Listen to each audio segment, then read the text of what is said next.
Gautam sir, आपकी आवाज मिल नहीं रही है। गौतम सर। मिलेगी, वेट करिए, मिलेगी। हेलो। अच्छा ठीक है। हेलो। सर सर आवाज मिल रहा sir. Sir continue sir, carry on sir. जी जी हाँ, जी। बिल्कुल सही है सर। नहीं, डिस्टर्बेंस बहुत हो रहा है, सभी लोगों को म्यूट करने के लिए बोलिए।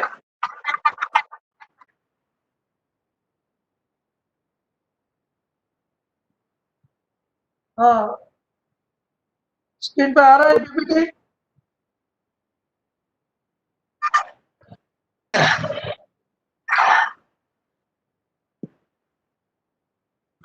आ रहा है सर। सुब्रतो, सुब्रतो।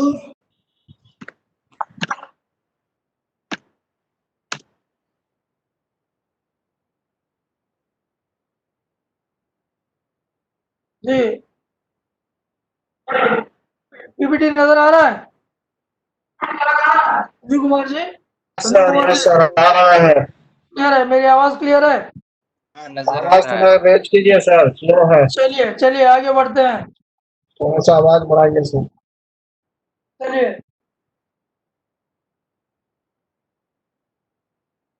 हाँ, तो ये राजभाषा नीति के बारे में आपको ऑफिशियल लैंग्वेज पॉलिसी। तो जैसे आप देख रहे हैं स्क्रीन पर, national language and official language. जी।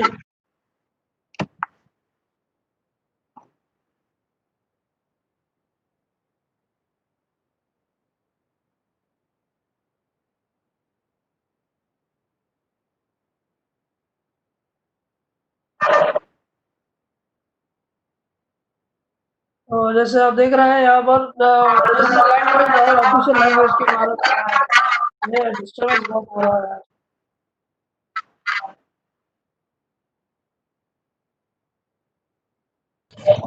राकेश जी, आपका माइक को म्यूट कर दीजिए राकेश जी। राकेश जी माइक म्यूट कीजिए। म्यूट हो गया। चलिए, आवाज आ रही है मेरी? संजीव कुमार जी, आवाज आ रही है? आ रही है सर, आ रही है। चलिए चलिए, यस यस, आगे बढ़ते हैं। जैसे कि आप देख रहे हैं स्क्रीन पर, किसी राज्य या राज्यों के अधिकांश भाग में बोली जाने वाली जो मान्य भाषाएं होती है, जो जिसकी लिपि हो तथा उस भाषा की महत्ता के आधार पर भारत के संविधान में उसकी अष्टम अनुसूची में शामिल की गई हो, उसको कहते हैं राष्ट्रभाषा। कई लोग पूछते हैं कि राष्ट्रभाषा और राजभाषा में फर्क क्या है? राष्ट्रभाषा उसे कहते हैं जो भारतीय भाषा हो, भारत की किसी भी क्षेत्र में बोली जाने वाली भाषा जो अष्टम अनुसूची में शामिल हो। जैसे कि अभी आज के समय में 22 अष्टम अनुसूची में भाषाएं शामिल है, वो सभी राष्ट्र भाषाएं हैं और उन्हीं में से एक भाषा को राजभाषा का दर्जा दिया गया है सरकार द्वारा। वह अधिकृत भाषा जिसमें सरकारी कामकाज किया जाता है या किया जाना हो। तो संविधान के अनुच्छेद 210 के अनुसार राज्य सरकार हिंदी या उस राज्य में बोली जाने वाली क्षेत्रीय भाषा को राजभाषा का दर्जा दे सकती है। यानी कि अनुच्छेद 343 के अनुसार भारत संघ की राजभाषा देवनागरी लिपि में लिखी जाने वाली हिंदी है। इट इज राजभाषा। तो इसमें राजभाषा और राजभाषा में यही अंतर है। जैसे कि मैंने कहा, अष्टम अनुसूची में 22 भाषाएं हैं आज की तारीख में। तो जब 14 सितंबर 1949 के दिन हिंदी को राजभाषा का दर्जा दिया गया था, उस समय पहले केवल 14 भाषाओं को ही अष्टम अनुसूची में शामिल किया गया था। वो 14 भाषाएं कौन कौन सी है ये देखिए, आपके स्क्रीन पर दिख रहा है। असमिया, उड़िया, उर्दू, कन्नड़ा, कश्मीरी, गुजराती, तमिल, तेलुगु, पंजाबी, बंगला, मराठी, मलयालम, संस्कृत और हिंदी। ये 14 भाषाएं सबसे पहले जब 14 सितंबर 1949 के दिन हिंदी को राजभाषा का दर्जा दिया गया था अनुच्छेद 343 के अनुसार, तो उस समय अष्टम अनुसूची में ये 14 भाषाएं शामिल की गई। उसके बाद एक सिंधी भाषा शामिल की गई 1967 में, 1967 में सिंधी भाषा शामिल की गई। और उसके बाद 3 भाषाएं शामिल हुई, नेपाली, कोंकणी और मणिपुरी, जो कि 1992 में, 1992 में ये 3 भाषाएं शामिल हुई, 92 में नेपाली, कोंकणी और मणिपुरी। फिर उसके बाद और 4 भाषाएं शामिल हुई, बोडो, संताली, मैथिली और डोगरी। ये 4 भाषाएं शामिल हुई 2004 में। तो इस प्रकार हुई कुल 22 भाषाएं अष्टम अनुसूची में शामिल है आज की तारीख में। और इसके अलावा भी और 36 भाषाएं हैं जो कि पार्लियामेंट में अभी उसके ऊपर कोई चर्चा नहीं हुई है, जो संसद में विचाराधीन है, जिसमें कि भोजपुरी है, राजस्थानी है, उर्दू है और ऐसे कई और अन्य भाषाएं हैं जो कि संसद में अभी इसके ऊपर कोई चर्चा नहीं हुई। जैसे ही उस पर चर्चा होगी, संसद द्वारा उसको पारित किया जाएगा और राष्ट्रपति द्वारा उसके ऊपर आदेश होंगे, तो ये भी अष्टम अनुसूची में शामिल हो सकती है। और ये पूरे 22 भाषाएं भारतीय भाषा है, नेशनल लैंग्वेज, राष्ट्रभाषा। इन सभी को राष्ट्रभाषा का दर्जा हासिल है। और इन्हीं राष्ट्रभाषा में से जो एक हिंदी है, उस हिंदी को राजभाषा का दर्जा दिया गया संविधान में। अब आते हैं, जैसे कि मैंने कहा, आर्टिकल 120 के अनुसार संसद की भाषा, संसद में बोली जाने वाली भाषा, जो आर्टिकल अनुच्छेद 120 में दिया गया है, जो कि provisions of article 348 business in parliament shall be translated in Hindi और इन इंग्लिश। यानी कि संसद में कोई भी सांसद हिंदी में बोल सकता है या अंग्रेजी में बोल सकता है, परंतु यथास्थिति राज्यसभा या सभापति या लोकसभा का जो अध्यक्ष होता है, उसके रूप में जो, या उस रूप में जो कार्य करने वाला व्यक्ति किसी सदस्य में या हिंदी में या अंग्रेजी में अपनी पर्याप्त अभिव्यक्ति नहीं कर सकता है, तो वह अपनी मातृभाषा में सदन को संबोधित करने की अनुमति दे सकेगा। यानी कि कोई पार्लियामेंट, कोई सदस्य, संसद सदस्य या तो पहले हिंदी में बोलेगा या अंग्रेजी में बोलेगा। अगर हिंदी भी नहीं आती या अंग्रेजी भी उसको नहीं आती है, तो उस स्थिति में वो अध्यक्ष की अनुमति से, लोकसभा या राज्यसभा के जो भी अध्यक्ष के रूप में उस समय कार्यरत हैं, उनकी अनुमति से वो सांसद अपनी मातृभाषा में अपना वक्तव्य दे सकता है। That is article 120। अब आते हैं आर्टिकल 210, 210 में क्या है, विधानमंडल में प्रयुक्त भाषा। विधानसभा में वहां पर भी जो मेंबर है, member of legislative assembly, MLA है, वो या तो हिंदी में बोल सकता है या अंग्रेजी में बोल सकता है या वहाँ की रीजनल लैंग्वेज में बोल सकता है, या यदि ये भी ये भाषाएं उसको नहीं आती हैं, तो वहाँ के सभापति की अनुमति से वो अपनी मातृभाषा में अपना संबोधन दे सकता है। इट इज आर्टिकल 210, अनुच्छेद 210। अब आते हैं पार्ट 17 में, आर्टिकल 343 से लेकर 351 तक, जो कि राजभाषा के लिए इसमें प्रावधान दिए गए हैं। आर्टिकल 343 के अनुसार संघ की राजभाषा, यानी कि संघ की राजभाषा हिंदी होगी और लिपि देवनागरी होगी। संघ के शासकीय प्रयोजन के लिए प्रयोग होने वाले अंकों का रूप भारतीय अंकों का अंतर्राष्ट्रीय रूप होगा, यानी international form of Indian numerals, यानी कि जो भारतीय अंक है 1 2 3, वो अंकों का प्रयोग होगा। जैसे कि आप देख रहे हैं 343 जो अंकों में लिखा है, उन्हीं अंकों का प्रयोग किया जाएगा आर्टिकल 343 के अनुसार। इसमें कई लोग ये समझते हैं कि देवनागरी अंकों का प्रयोग करें, तो यहाँ पर 343 के अनुसार देवनागरी अंकों के बजाय आप international form of Indian numerals का प्रयोग कर सकते हैं। That is article 343। 344 में क्या है, राजभाषा के संबंध में आयोग और संसद की समिति। संसद में समिति का गठन करने के लिए ये आर्टिकल दिया गया 344। इसमें आर्टिकल 350 और 351 सबसे इम्पोर्टेंट है। और 345 देखते हैं, राज्य की राजभाषा या राजभाषाएं, राज्यों को यह अधिकार दिया गया है कि वहां पर सबसे ज्यादा बोली जाने वाली जो भाषा होती है वो वहाँ की राजभाषा वो बना सकते हैं। इस आर्टिकल 345। 346 में यह है कि एक राज्य और दूसरे राज्य के बीच या किसी राज्य और संघ के बीच पत्र आदि की भाषा, यानी कि एक राज्य दूसरे राज्य से चाहे तो हिंदी में पत्राचार कर सकते हैं या वहाँ की रीजनल लैंग्वेज में, या किसी राज्य और संघ के बीच पत्र आदि की भाषा, यानी कि हिंदी भाषा होगी या जैसे कि वो निर्धारित करे उसके अनुसार वो अपनी पत्राचार की भाषा मान सकते हैं।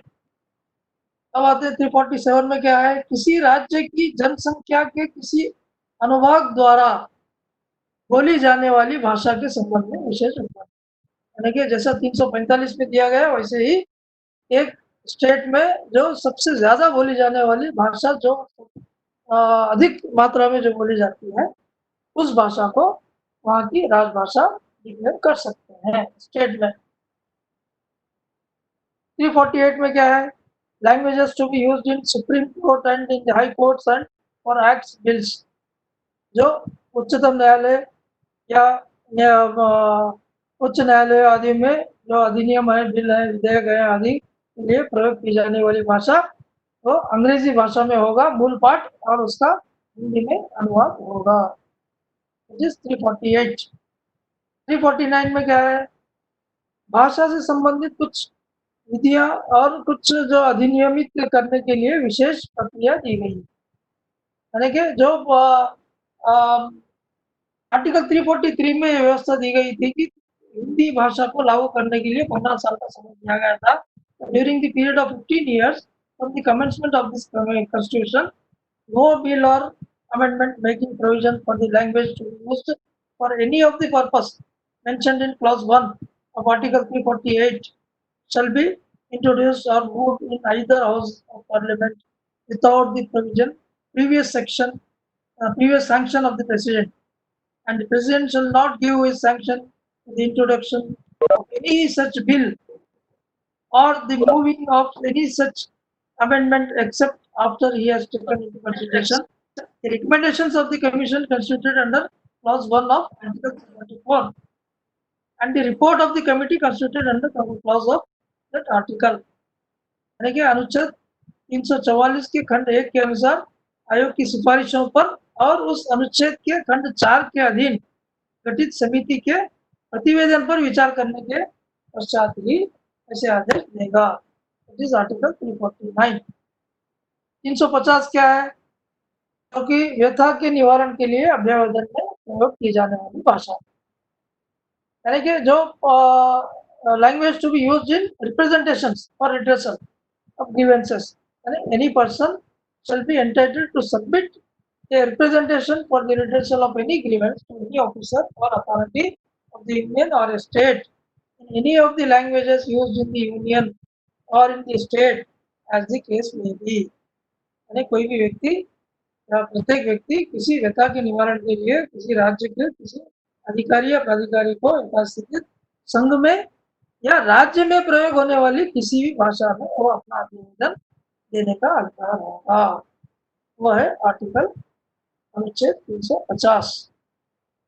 351 क्या है कि हिंदी भाषा का विकास, उसके लिए ये जितने भी जो अष्टम अनुसूची में जो निर्दिष्ट 22 भाषाएं हैं, यानी कि हिंदी को छोड़कर 21 भाषाएं हैं, उन 21 भाषाओं के जो पदबंध है, शब्द है और जो हिंदुस्तानी भाषा है, उन सभी को के शब्दों को लेकर और भारतीय संस्कृति के अनुसार ही हिंदी भाषा का विकास करें, यानी कि directives for development of Hindi language, it shall be the duty of the union to promote the spread of the Hindi language to develop it so that it may serve as a medium of expression for all the elements of the composite culture of India and to secure its enrichment by assimilating without interfering with its genius, the forms, style and expressions used in Hindustani and in the other languages of India specified in 8th schedule, यानी 8वीं अनुसूची में विनिर्दिष्ट हुए हैं,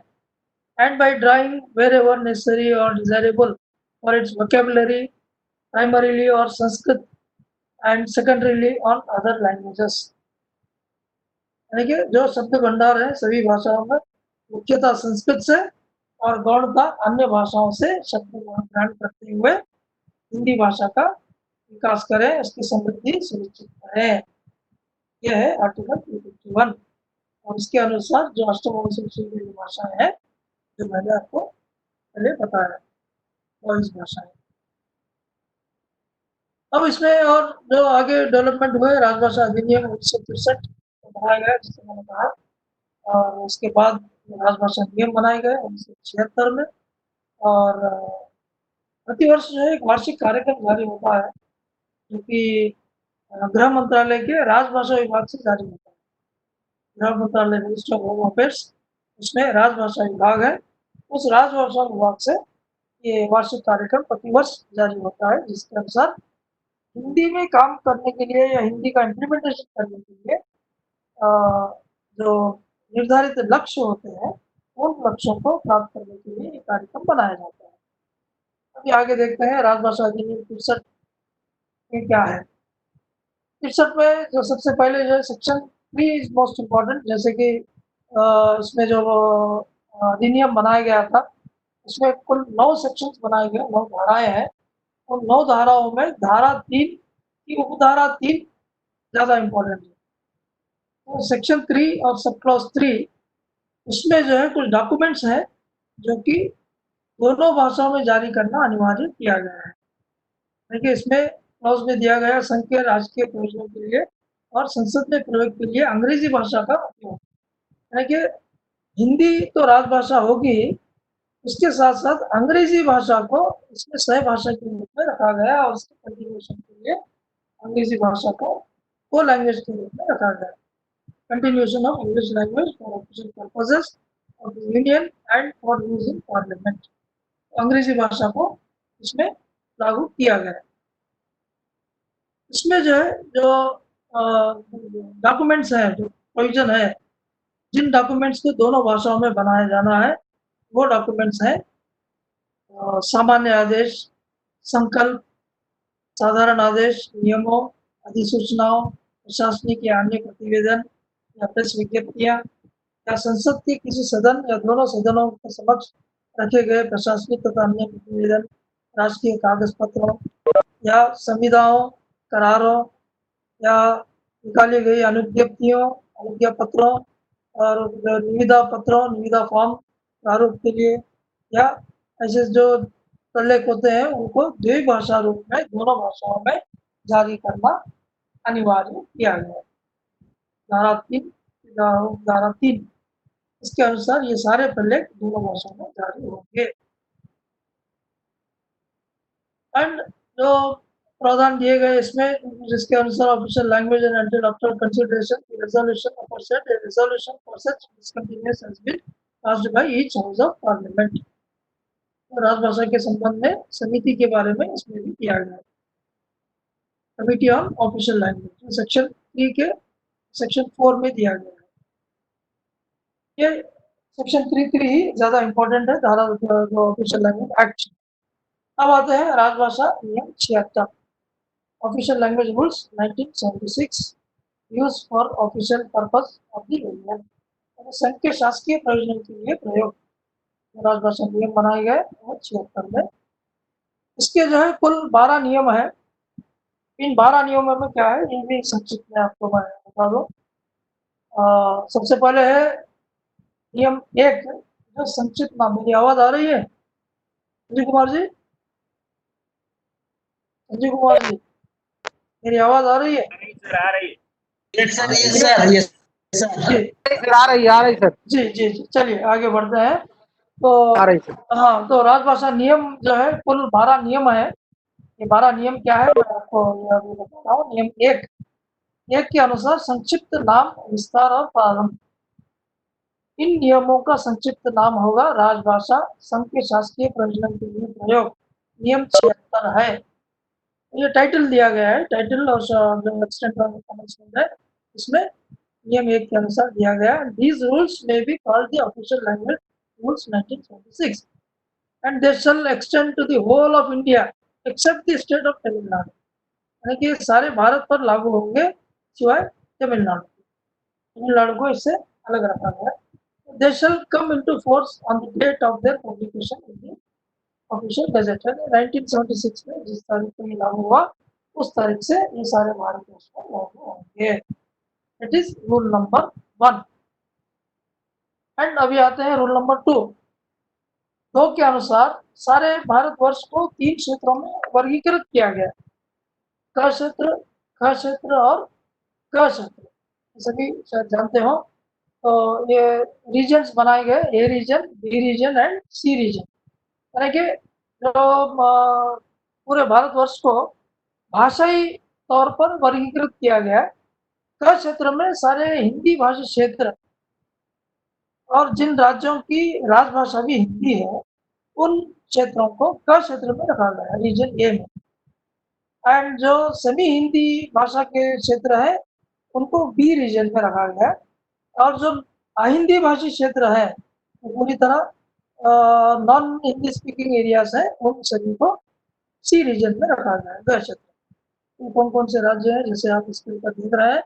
क क्षेत्र में बिहार, झारखंड, हरियाणा, हिमाचल प्रदेश, मध्य प्रदेश, छत्तीसगढ़, राजस्थान, उत्तर प्रदेश, उत्तरांचल या उत्तराखंड राज्य तथा अंडमान और निकोबार आइलैंड। अंडमान निकोबार आइलैंड को भी ये रीजन में रखा गया। एंड दिल्ली संघ राज्य क्षेत्र। ये सभी क्षेत्र जो है हिंदी भाषी क्षेत्र है, सभी को ए रीजन में रखा गया। अब आते हैं बी रीजन। बी रीजन में क्या है? गुजरात, महाराष्ट्र, पंजाब राज्य और चंडीगढ़ और इसके अलावा दमन और दीव तथा दादरा एंड नगर हवेली संघ राज्य क्षेत्र ये बी रीजन में रखे गए। कि दमन एंड दीव और दादरा एंड नगर हवेली हाल ही में मतलब मई 2011 में शामिल किया गया। 1976 में सिर्फ गुजरात, महाराष्ट्र, पंजाब, चंडीगढ़ था। अब ये जो है 2011 से इनको शामिल किया गया बी रीजन में। पहले सी रीजन में थे Daman and Diu and Dadra and Nagar Haveli, इसको जो है रखा गया बी रीजन। अब आते हैं सी रीजन। जैसे कि मैंने कहा जितने भी जो ए और बी रीजन में जो गए हैं that are all comes under C region, all non-English speaking areas वो सभी सी क्षेत्र में आते हैं। इस प्रकार से इसको जो है वर्गीकृत किया गया नियम 2 के अनुसार। सर जी जी बोलिए। एक्चुअली में सर ये दमन और दीव तथा दादरा और नगर हवेली एक ही हो गए तब तो एक ही लिखना पड़ेगा ना इसको सर? नहीं, इसको कहीं लिखने की आवश्यकता नहीं है, ये सिर्फ आपकी जानकारी के लिए बताया हूँ मैं। नहीं मान लीजिए लिखने की जरूरत पड़ी तो दमन और दीव और दादरा नगर हवेली तो एक ही राज्य हो गए हैं। संघ राज्य है जो कि 2011 में शामिल हुए हैं बी क्षेत्र में, ख क्षेत्र में। ये दोनों मिला के एक हो गए हैं ना सर? दमन और दादरा नगर हवेली दोनों एक साथ मिल गए ना? जी जी जी एक ही है, एक साथ ही है, उनको बी रीजन में रखा गया। 2011 में हुआ, 2011 में हुआ है। तो इसको आप कहीं उल्लेख करने की आवश्यकता नहीं, लेकिन इसको जो है आपको बी रीजन में ही बताना है। एक ही है दमन एंड दीव और दादरा एंड नगर हवेली, जो कि गुजरात और महाराष्ट्र के बीच में आते हैं, टापू है। हाँ जी, उन टापुओं को बी रीजन में रखा गया है। ठीक है। अब जो सी रीजन के हैं बाकी सभी all the states and union territories that are not mentioned in A and B that are all comes under C region, वो सभी जो है ग क्षेत्र में आते हैं। इस प्रकार से सारे भारतवर्ष को वर्गीकृत किया गया। एंड इसमें जम्मू कश्मीर भी सी रीजन में आता है। और जो जितने भी जो दक्षिण के राज्य हैं और जो 7 स्टेट्स हैं मणिपुर, नागालैंड वगैरह, वो भी सी रीजन में आते हैं। अब आते हैं नियम 3। अभी जैसे कि ये देश उसमें जो सांकेतिक रूप में आपको जो बता रहा हूँ, जो रेड एरिया है, ऑरेंज एरिया, वो सभी ए रीजन है। एंड जो ब्लू है वो बी रीजन है और जो ग्रीन है वो सी रीजन। जैसे कि आप देख रहे हैं जम्मू कश्मीर और इधर जो नागालैंड, त्रिपुरा, मणिपुर होगा, दक्षिण के सारे राज्य ये सभी सी रीजन में आते हैं। अब आते हैं नियम 3, rule number 3, communications to states etcetera other than central government offices. यानी केंद्रीय सरकार के कार्यालय से क्षेत्र क यानी क क्षेत्र में किसी राज्य या संघ राज्य क्षेत्र या ऐसे राज्य या संघ राज्य क्षेत्र में किसी कार्यालय जो केंद्रीय सरकार के कार्यालय ना हो या व्यक्ति को पत्र आदि असाधारण दशाओं को छोड़कर, और यदि उनमें से किसी को कोई पत्र आदि अंग्रेजी में भेजे जाते हैं तो उनका हिंदी अनुवाद भी भेजा जाएगा। यानी कि रीजन ए में स्टेट और union territory in region A or to any office or person in such state or union territory shall save in exceptional cases be in Hindi। ये रीजन में पत्राचार जो है हिंदी में होगा। And if any communication is issued to any of them in English, it shall be accompanied by Hindi translation। अगर कोई पत्र अंग्रेजी में भेजा जाता है तो उसका हिंदी अनुवाद भी साथ में भेजा जाए। This number 3।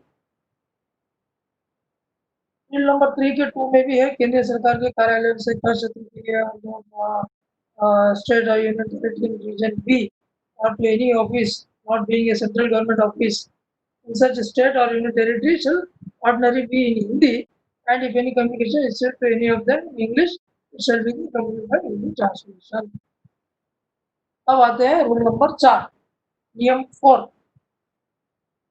तो नियम 4 में क्या है, केंद्रीय सरकार के कार्यालयों के बीच पत्राचार central government to central government office between one ministry और department of the central government and another may be in Hindi और इन इंग्लिश। एक केंद्रीय सरकार के कार्यालय से दूसरे केंद्रीय सरकार के कार्यालय को हिंदी में पत्राचार हो सकता है या अंग्रेजी में हो सकता है। Between one ministry or department of the central government and attached or subordinate offices situated in region A shall be in Hindi and in such proportion as the central government may, having regard to the number of persons having a working knowledge of Hindi in such offices, the facilities for sending communication in Hindi and matters incidental thereto determined from time to time। यानी कि जो working knowledge Hindi के कार्य साधक ज्ञान प्राप्त जितने व्यक्तियों को होता है वहाँ पर, यानी कि कार्य साधक ज्ञान प्राप्त किसे कहते हैं ये आगे हम देखेंगे। नियम 10 में दिया गया है कार्य साधक ज्ञान प्राप्त किसे कहेंगे और प्रवीणता प्राप्त किसे कहेंगे, उसके अनुसार हम आगे देखेंगे। नियम 5 में क्या है, हिंदी में प्राप्त पत्रों का उत्तर किसी भी क्षेत्र में क क्षेत्र हो, क क्षेत्र हो या ग क्षेत्र हो, तीनों क्षेत्रों में हिंदी में अगर पत्र प्राप्त होता है तो उसका उत्तर हिंदी में ही दिया जाएगा। रूल 3 and 4 के अनुसार communication from a central government office in reply to communication in Hindi shall be in Hindi only. नियम 6 के अनुसार क्या है, use of both Hindi and English, यानी कि जो डॉक्यूमेंट सेक्शन 3(3) के अंतर्गत आते हैं, जैसा कि मैंने कहा ऑफिशियल लैंग्वेज एक्ट 1963 के अंतर्गत जो डॉक्यूमेंट्स आते हैं वो हिंदी और अंग्रेजी दोनों भाषाओं में जारी करना है। लेकिन ये रिस्पॉन्सिबिलिटी साइनिंग अथॉरिटी की होती है कि वो डॉक्यूमेंट्स दोनों भाषाओं में जारी करें। Both Hindi and English shall be used for all documents referred to in subsection 3 of section 3 of the Act 1963, and it shall be the responsibility of the person signing such documents to ensure that such documents are made, executed or issued both in Hindi and in English। ये है नियम 6। नियम 7 के अनुसार कोई भी जो कर्मचारी है वो अपना एप्लीकेशन, रिप्रेजेंटेशन, अपील वो चाहे तो हिंदी में दे सकता है या अंग्रेजी में दे सकता है। कोई भी कर्मचारी या अपने सेवा से संबंधित कोई अगर कागजात डॉक्यूमेंट चाहता है तो हिंदी में या अंग्रेजी में उसको दिए जाएंगे। Rule number 7। रूल नंबर 8 में क्या है, notings in central government officers, केंद्रीय सरकारी कार्यालयों में टिप्पणियों का लिखा जाना है। यानी कि कोई भी कर्मचारी फाइल में जब नोट पुटअप करता है तो वो चाहे तो हिंदी में कर सकता है चाहे तो अंग्रेजी में पुटअप कर सकता है, और उसको कोई अधिकारी ये डिमांड नहीं कर सकता है कि वो दूसरी भाषा में अनुवाद करके लाए। उसको ये अधिकार दिया गया है कि वो चाहे तो हिंदी में पुटअप करे या अंग्रेजी में पुटअप करे। Rule number 8। रूल नंबर 8(4) में भी जो हिंदी में प्रवीणता प्राप्त है उसके बारे में कहा गया। प्रवीणता प्राप्त क्या है ये देखते हैं। रूल नंबर 9 में प्रोफिशिएंसी इन हिंदी, हिंदी में प्रवीणता प्राप्त किसे कहेंगे। यानी कि जो मैट्रिक परीक्षा या उसकी समतुल्य या उससे उच्चतर कोई परीक्षा हिंदी माध्यम से उत्तीर्ण किया है, हिंदी माध्यम से एसएससी इंटर डिग्री वगैरह किया है, या डिग्री में स्नातक परीक्षा की समतुल्य या उससे उच्चतर कोई अन्य परीक्षा में हिंदी को एक वैकल्पिक विषय के रूप में लिया हो, यानी कि इलेक्टिव सब्जेक्ट अगर डिग्री में लिया है हिंदी, या यदि वह इन नियमों से अवगत प्रारूप में यह घोषणा करता है उसे हिंदी में पढ़ता प्राप्त है। अगर वो सेल्फ डिक्लेरेशन देता है कि उसको हिंदी में पढ़ता प्राप्त है तो उसके बारे में यह मान लिया जाएगा कि वो हिंदी में पढ़ता प्राप्त है। Declares himself to possess proficiency in Hindi in the form annexed to these rules, then only इसको जो है हिंदी में पढ़ता प्राप्त माना जाएगा। Rule number 9। अब आते हैं रूल नंबर 10। हिंदी का कार्यसाधक ज्ञान प्राप्त किसे करेंगे?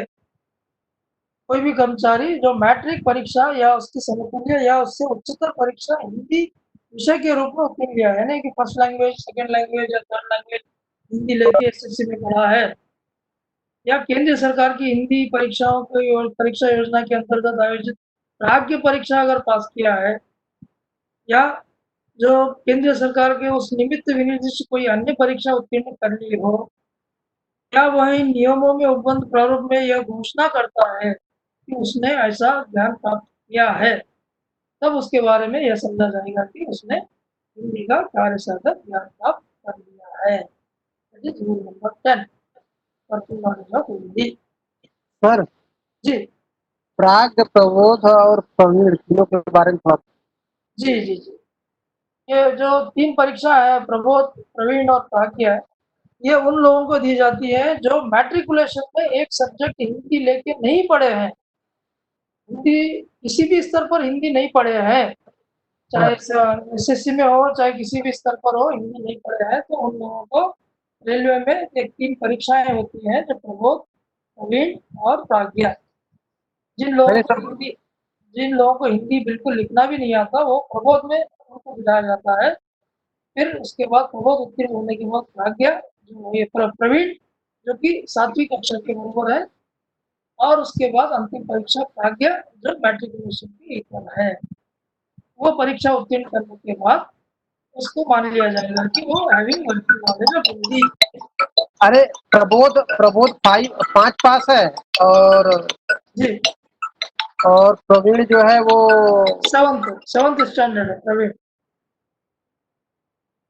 प्रबोध जो है 5th स्टैंडर्ड, प्रवीण जो है 7th स्टैंडर्ड, प्राज्ञा आके 10th स्टैंडर्ड का होता है, जो कि कार्यालय में प्राज्ञा परीक्षा पास करने पर भी उसको मान लिया जाएगा कि वो वर्किंग नॉलेज प्राप्त किया। सर एक्सक्यूज मी सर, ये जो प्राज्ञ एग्जामिनेशन लिखा गया, प्राज्ञ एग्जामिनेशन जो जिसकी ये सर वर्ड सॉल्व हो गया, उसको तो प्रबोध होगा कि प्राज्ञ होगा? नहीं, प्राज्ञा लास्ट है, प्राज्ञा लास्ट। सही नहीं, अगर सर प्राज्ञ होगा तो जैसा वो सर प्रबोध, प्रवीण, प्राज्ञ सबसे टॉप पोस्ट में है, टॉप पोस्ट है, प्राज्ञा लास्ट है, वो जो लास्ट है, तो जो जिसको हिंदी आती नहीं है वो लास्ट पाएगा कि फास्ट पाएगा? फास्ट होना चाहिए ना सर। जिसको बिल्कुल भी हिंदी नहीं आती है, अक्षर ज्ञान भी नहीं है, अक्षर भी नहीं जानते हैं, वो उनको प्रबोध लिखना पड़ेगा पहले। हाँ, प्रबोध लिखना चाहिए। लेकिन सर जिसको वर्किंग नॉलेज ऑफ हिंदी जो लिखा है, वर्किंग नॉलेज ऑफ हिंदी जो लिखे हैं, इसमें सर तो जो एग्जाम पास करेगा, अगर वो प्रबोध पास करेगा उसको भी माना जाना चाहिए। लेकिन सर ये सब यहाँ पर प्राज्ञ लिखा गया है। नहीं, प्रबोध जब वो पास कर लेगा उसके बाद उसको प्रवीण एग्जाम देना पड़ेगा। वो तो सर ठीक है, प्रवीण के बाद मेरा सवाल दूसरा है। मेरा सवाल ये है, जिसको हिंदी नहीं आती है वो हिंदी का पहला वाला पास करना चाहिए ना सर, ना कि लास्ट वाला पास कर ले। ये तो लास्ट, सबसे लास्ट वाला। नहीं, तीनों भी करना पड़ेगा, तीनों भी पास करना पड़ेगा, तभी जाके उसको वर्किंग नॉलेज माना जाएगा। तीनों परीक्षा ओके सर, प्रबोध, प्रवीण और प्राज्ञा। जब तक ओके सर, ठीक है सर। हाँ, जब तक वो प्राज्ञा पास नहीं करेगा उसके बारे में वर्किंग नॉलेज नहीं माना जाएगा। ठीक है, थैंक यू सर। सर और एक बात था जी बोलिए सर। जैसे सपोज कोई जैसे रेलवे का एग्जाम वगैरह लिखना है, जी उसमें हिंदी में आदमी लिखे कि इंग्लिश में लिखे, कोई लैंग्वेज लिखे, कोई दिक्कत तो नहीं होना चाहिए रूल कोई 5 के हिसाब से? नहीं कोई दिक्कत नहीं है, चाहे तो आप हिंदी में लिख सकते हैं, चाहे तो अंग्रेजी में लिख सकते हैं, कोई दिक्कत नहीं। अच्छा सर, थैंक यू सर। परीक्षा के लिए दोनों थैंक यू भाषाएं सर। हैं, अंग्रेजी हिंदी। ठीक है, चलिए आगे बढ़ते लेकिन हैं। जांचा अंग्रेजी में ही जाएगा। नहीं, दोनों भाषाओं में जांचा जाएगा। हिंदी जिसको एवेल्युएशन के टाइम पर जिस अधिकारी को अगर वो हिंदी नहीं जानता है तो हिंदी के जानकार व्यक्ति को बुलाकर वो हिंदी में पढ़वाएगा, तभी जो है उस पर वो मूल्यांकन करेगा, अगर वो हिंदी इसको नहीं आती है।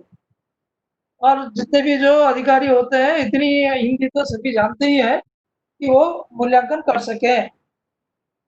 इन केस अगर उसको हिंदी नहीं आती है तो वो हिंदी के किसी जानकार व्यक्ति को बुलाकर उस पर मूल्यांकन करेगा। अंक आपके कम नहीं होंगे, हिंदी में लिखेंगे तो भी उतना ही मिलेगा, अंग्रेजी में लिखेंगे तो भी उतना ही मिलेंगे। पॉइंट्स आपको जो प्रश्न का उत्तर सही होना चाहिए। ठीक है, चलिए आगे बढ़ते हैं।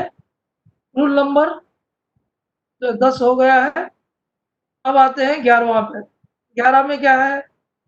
कोड्स, मैनुअल्स, संहिताएं, प्रक्रिया संबंधी अन्य साहित्य, लेखन सामग्री, ये सभी जो है दोनों भाषाओं में होना अनिवार्य है।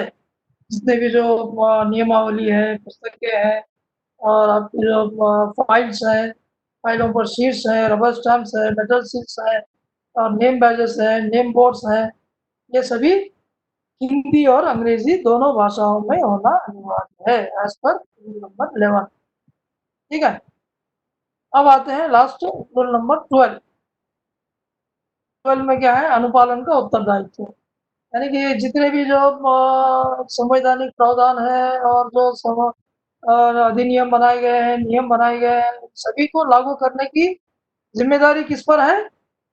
प्रशासनिक प्रधान कार्यालय का, जो केंद्रीय सरकार के प्रत्येक कार्यालय के प्रशासनिक प्रधान का यह उत्तरदायित्व होगा कि वह यह सुनिश्चित करे कि अधिनियम और नियमों के उपबंधों और उपनियम 2 के अधीन जारी किए गए निर्देशों का समुचित रूप से अनुपालन हो रहा है और यह भी सुनिश्चित करेगी इस प्रयोजन के लिए उपयुक्त और प्रभावकारी जांच के लिए उपाय करें। और केंद्रीय सरकार अधिनियम और इन नियमों के उपबंधों के सम्यक अनुपालन के लिए अपने कर्मचारियों और कार्यालयों को समय समय पर आवश्यक निर्देश जारी कर सकती है। देखिए, जो कार्यालय प्रधान होता है, जो भी प्रशासनिक प्रधान है, उसकी ये जिम्मेदारी होती है कि ये राजभाषा के जितने भी नियम है और जो अधिनियम है और जो संवैधानिक प्रावधान है, इन सभी को अपने कार्यालय में वो लागू करें, कंप्लायंस करें। Central government may from time to time issue such directions to its employees and officers as may be necessary for the due compliance of the provisions of the Act and these rules. ये सारी चीजें इसमें दी गई है। It shall be the responsibility of the administrative head of each central government office. यानी कि administrative head कोई भी हो सकता है, जैसे कि अगर आपके किसी सेक्शन ऑफिस का है तो एसएससी उसके प्रशासनिक प्रधान होते हैं।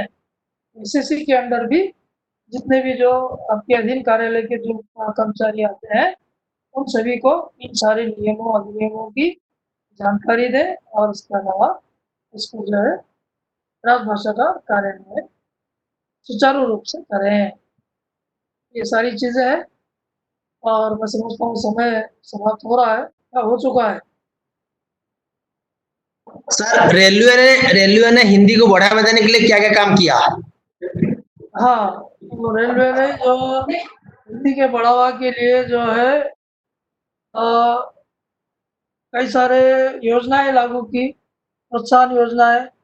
वो प्रोत्साहन योजनाएं भी मैं इसमें दे रहा हूँ, आपको पीपीटी भेजाऊंगा। तो इसमें आपको जो है सारे प्रोत्साहन योजनाएं लागू की गए और जो वार्षिक कार्यक्रम के अनुसार जो निर्धारित लक्ष्य दिए गए थे, ये सारी चीज़ें भी इसमें मैं शेयर कर रहा हूँ, आपको मिल जाएगा। और उसके अलावा जो है इसमें जो रेलवे में कई प्रोत्साहन योजनाएं दी गई जो कि, हाँ बोलिए। ये इसकी पीपीटी भिजवा दिए व्हाट्सएप ग्रुप पे सर। जरूर जरूर भिजवा दूंगा। ये जो प्रोत्साहन योजनाएं वगैरह जो आपके स्क्रीन पर देख रहे हैं, ये भी पीपीटी में है। ये सारी प्रोत्साहन योजनाएं हिंदी को लागू करने के लिए ही की गई है।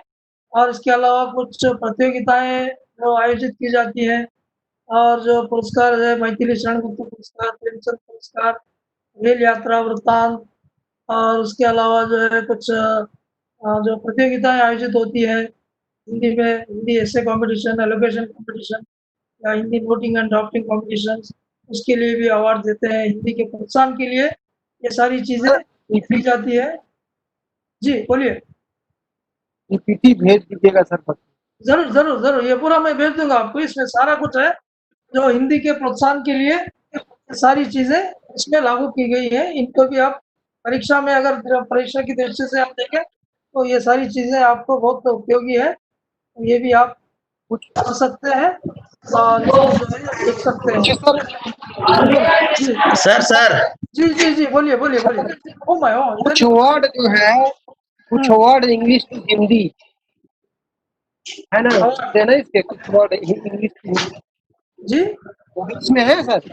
कुछ वर्ड इंग्लिश से हाँ, अवार्ड्स के पूरे हैं इसमें, है। सारे पुरस्कार योजना है, सारी चीजें हैं।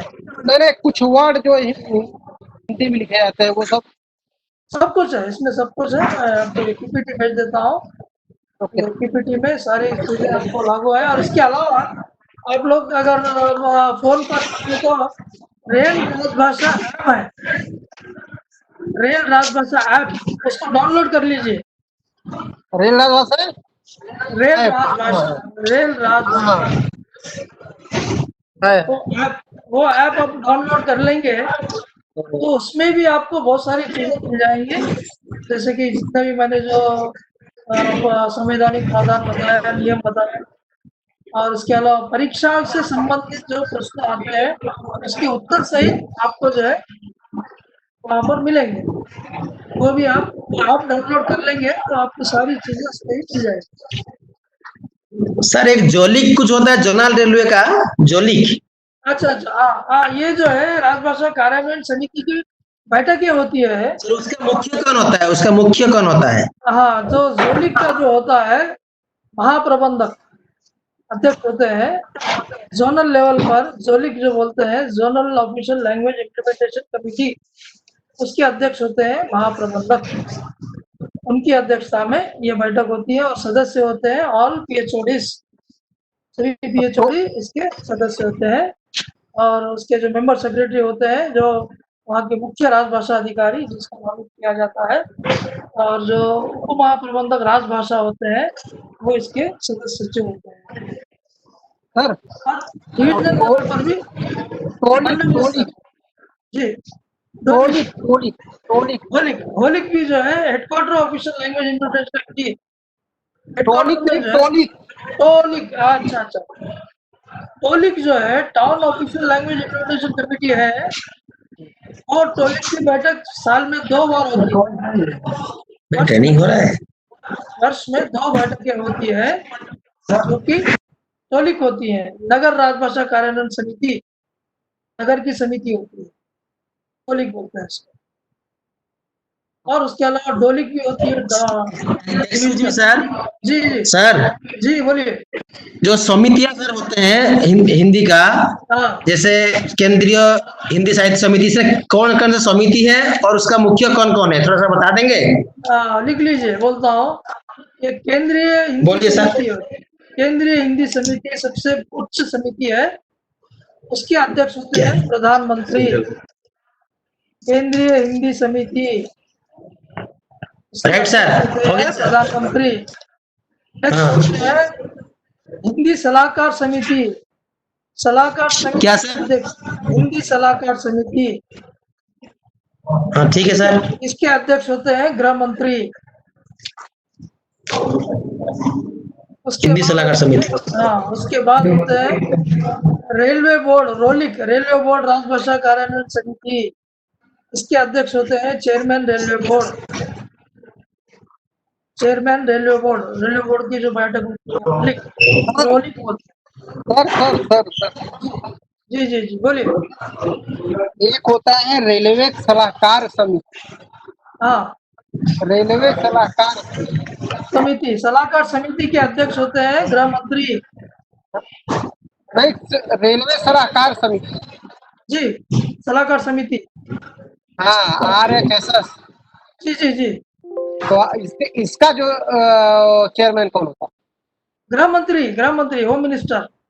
RHSS का सर, RHSS के उसका जो मंत्री होगा वो होगा सर। MR हो सकता है सर, मिनिस्टर रेलवे हो सकता है। मिनिस्टर रेलवे ही होगा सर। नहीं, सलाहकार समिति बोल रहा है। हाँ, रेलवे सलाहकार रेल मंत्री। हाँ, रेलवे सलाहकार समिति जो है उसके समिति अध्यक्ष के जो चेयरमैन होंगे गृह वो मंत्री के रेल अंतर्गत मिनिस्टर होता है। होंगे। जी, नहीं, अंतर्गत होता है, लेकिन ये इसके जो चेयरमैन होगा रेलवे वो में। विभाग मंत्री। जी जी, ये सभी मंत्रालयों की समिति होती है। जो हाँ, रेल मंत्रालय की सलाहकार समिति जो होती है उसके मंत्री रेल मंत्री होते हैं। हाँ, उसके चेयरमैन रेल मंत्री। हाँ, रेलवे की जो है। और जो तो अन्य सभी मंत्रालयों को मिलाकर जो समिति होती है उसके गृह मंत्री होते हैं। हाँ, उसके गृह मंत्री। जी, ये फर्क है। और उसके अलावा ओके। रोलिक, रेलवे बोर्ड में जो बैठक होती है वो रोलिक होती है, उसके अध्यक्ष होते हैं चेयरमैन रेलवे बोर्ड। हम्म। और उसके अलावा जोलिक, जैसा जोलिक मैंने पहले बताया, जोलिक यहाँ GM होंगे। महाप्रबंधक महाप्रबंधक। और डोलिक के होते हैं DRM। टोलिक के होते हैं जो केंद्रीय सरकार के कार्यालयों के जो बड़ा कार्यालय होता है नगर में, उस नगर के कार्यालय के अध्यक्ष होते हैं। उसके 10 नहीं 8-10 जो है, जो भी डिपार्टमेंट उसके आसपास नगर में रहते हैं उनको जी। 10 को मिला लिया जाता है। उसके जो सबसे सीनियर अधिकारी वो होता है। वही जो सबसे बड़े कार्यालय के जो सीनियर अधिकारी हैं, वही। नगर में जो सबसे बड़ा कार्यालय होता है उस कार्यालय के जो सीनियर अधिकारी होते हैं वो नगर राजभाषा कार्यालय समिति के अध्यक्ष होते हैं। हाँ, वो नगर में जितने 10 ऑफिस है जिसको मिला लिया जाएगा। वो उनको सदस्य के रूप में, सदस्य कार्यालय के रूप में माना जाता है। और उसके जो अध्यक्ष होते हैं जो सीनियर ऑफिसर, जो कि बड़े कार्यालय के, उनको अध्यक्ष बनाया जाता है। ओके सर, ठीक है सर। बस है, और कोई सवाल? और कोई सवाल तो ऐसा कुछ नहीं। फिलहाल तो कुछ नहीं है। चलिए, जो भी अगर कोई भी सवाल हो तो आप मुझे संपर्क कर सकते हैं। मेरा नंबर रिसेट में नेट पर लिखा है, वहाँ पर से आपको नंबर मिल जाएगा मेरा, तो उससे आप संपर्क कर सकते हैं। राजभाषा से संबंधित जो भी प्रश्न आपको पूछना हो तो आप मुझे जो है कॉन्टैक्ट कर सकते हैं। ठीक है, ओके, चलिए, बहुत बहुत धन्यवाद। Thank you sir, thank you. बहुत बहुत धन्यवाद आप लोगों को। अगर कोई जानकारी मिली हो मुझसे, आपको तो सबसे ज्यादा धन्यवाद मिलेगा क्योंकि आपने हम लोग ज्ञान वर्धन किया। जी जी जी, जरूर। और ये आप लोग चाहे तो फीडबैक में आप उसको फीडबैक में दे सकते हैं, जो कुछ भी। Definitely sir, you are excellent sir, you are excellent. Thank you, बहुत बहुत धन्यवाद। आपका अभिवादन है। और आप अपना जो भी फीडबैक में देना चाहे दे सकते हैं, अच्छा हो या बुरा हो। नहीं नहीं, अच्छा ही देंगे सर, बुरा कहाँ देंगे। जी जी जी, धन्यवाद धन्यवाद आपका। आपने सर कीप पेशेंस और मैं as per our doubts you have clear, so that is why you are so much thanks, and I will hope also my batchmate also give the good marks to you, then only it will also boost your own morals. Thank you sir, thank you. बहुत बहुत धन्यवाद। तो सब लोगों को बहुत बहुत शुक्रिया। सब लोगों को जो है अपना मेरा अभिवादन है, धन्यवाद जी। PPT भेज दूंगा सर, PPT भेज दूंगा मैं। दोनों PPT आपको जो है भेज दूंगा। अपने बीबी के मूर्ति साहब के पास रहेगा तो वो आपको शेयर कर देंगे। ठीक है, चलिए।